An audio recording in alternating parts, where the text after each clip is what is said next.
my name is Audrey, and I'm the Education Programs Manager here at the Texas Ranger Hall of Fame and Museum. And welcome to Storytime with Audrey. Today we are going to be reading Indelible Anne, the larger-than-life story of Governor Anne Richards, written by Meghan P. Browne and Carlynn Whitt. And I do want to give a special shout out to the Waco-McLennan County Public Library because that's where we got the book for today's story time. All right, let's get started. Indelible Anne. In a tiny wooden farmhouse outside a lonely Texas prairie town, a brand new mother paused. Weary from labor pains that felt like barbed wire and anchor chains, she wrung a chicken's neck from her birthing bed. After all, dinner needed fixing, and that was a woman's work too. That morning, the universe had opened wide and borne forth a humble heroine fit for a tall tale. She was a baby, all right, but just you wait. You'll see.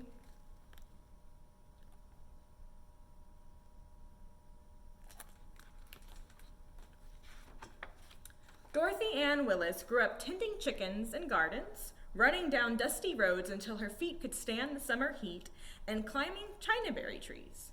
She learned early on how to bait a trot line by the river at dark. She would pedal 5 miles each way on her bicycle for piano lessons.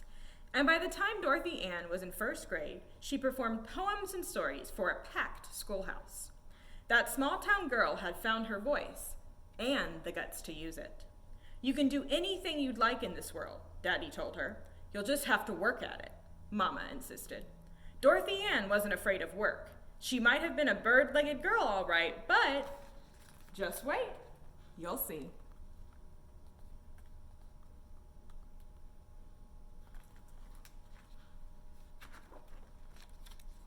The war came to the Willis house when Daddy shipped off to California. Mama and Dorothy Ann managed just fine on their own, but Dorothy woke one morning to find that Mama had wrung the neck of every last chicken in the flock. Dorothy Ann helped can the meat, and together they loaded the car to bursting. Daddy was a long way off, but the Willis women were determined to catch up.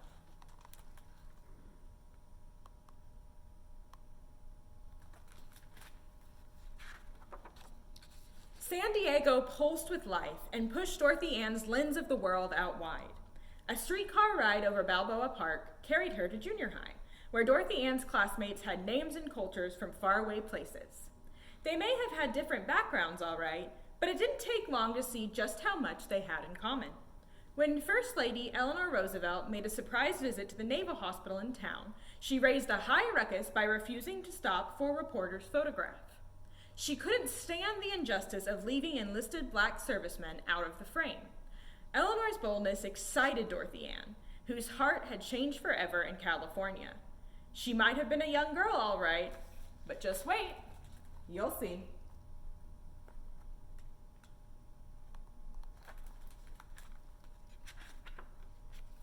War's End took her family back to Waco, Texas, and the start of high school brought a rising tide deep inside Dorothy Ann. Desperate for a new beginning, she dropped her first name and became Anne. Anne staked her claim as a speech and debate team marvel. Soon enough, she was on her way to the Capital for Girls State, a program for young women to learn about government. Anne's experience was more than a lesson in parliamentary procedure. With her outgoing personality, she befriended girls from the citrusy sweet Rio Grande Valley and the windswept plains of the North Texas Panhandle.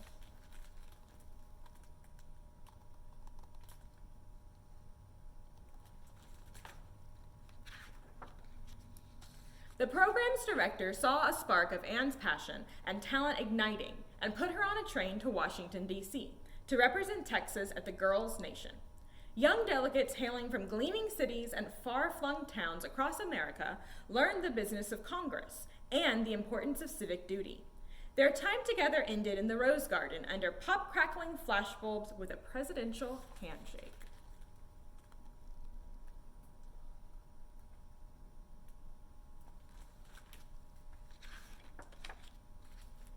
Never mind all she had accomplished and learned on her cross-country trip. Back home in Waco, news of Anne's friendship with a black delegate was all anyone could talk about. When Anne's travels raised chatter and arched eyebrows all over town, one founding member of the Waco League of Women Voters saw potential in the girl's independent spirit. What in the world would it take for her son, David, to be interested in an audacious young woman like that? Anne might have been a starry-eyed teenager, all right, but just wait, you'll see.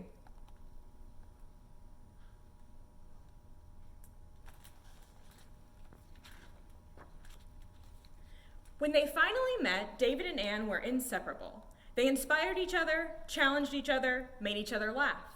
With college graduation behind them, Anne and David married and filled their house with political activists and 4 children.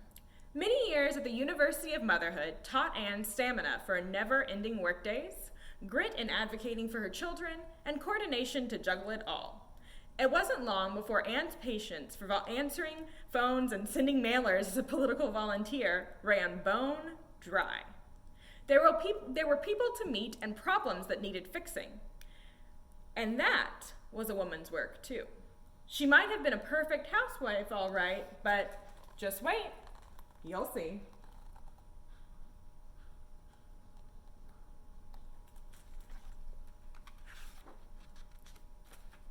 Anne stood up and raised her helping hand high. Though women hadn't often been trusted with the kind of responsibility that came with public office, Anne convinced voters that the time was ripe for change. She earned her place as county commissioner and built a bridge between the predictable past and the limitless future.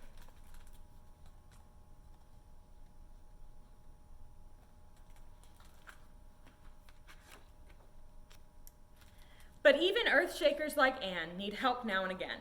The life she'd taken such care to create began to crumble, and Anne's marriage could not survive the strain. Family and friends held Anne up until she regained her footing, her strength, and that stem winding voice.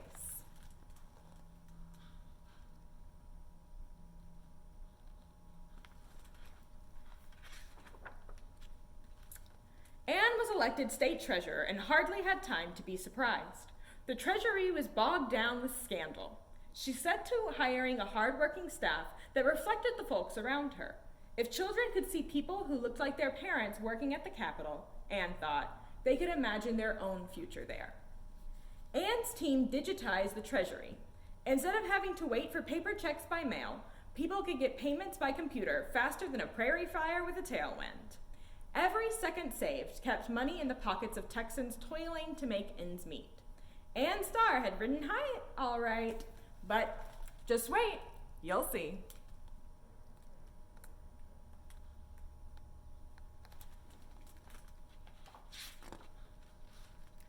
One sweltering summer night in Atlanta, Georgia, the lights went down on a roaring national convention. The hall stilled.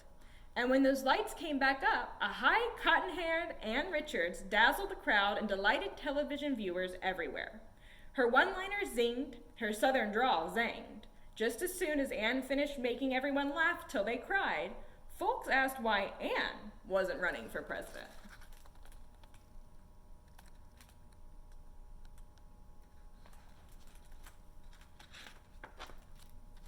Because there was still work to be done in Texas. Anne stood up and raised her helping hand high again, this time to run for governor. It was an uphill campaign spattered with muddy attacks and stinging insults.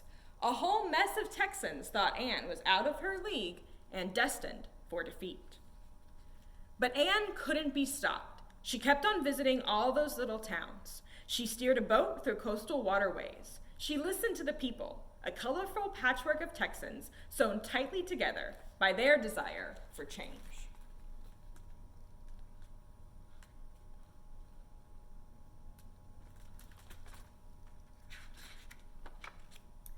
And when they elected her the 45th governor of Texas, they joined hands, marched up Congress Avenue, and took back the Capitol for the people, just like Anne promised.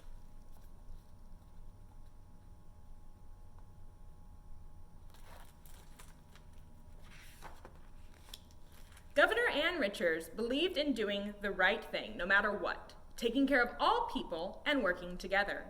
Anne spoke up for those whose voices had long been ignored, made laws to protect the land, and empowered teachers in every corner of the Lone Star State.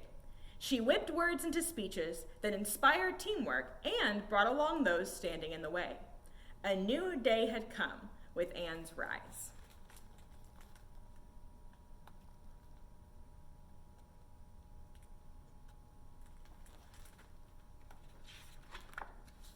Anne's governorship ended in a re-election loss, but her work kept right on. There were changes to make, people to empower, wrongs to right, and that was a woman's work too. With all of Anne's words delivered and her life complete, many wondered, will we ever see such greatness again? After all, Anne was her own tall tale, larger than life, nearly unbelievable, but oh my, undeniably indelible.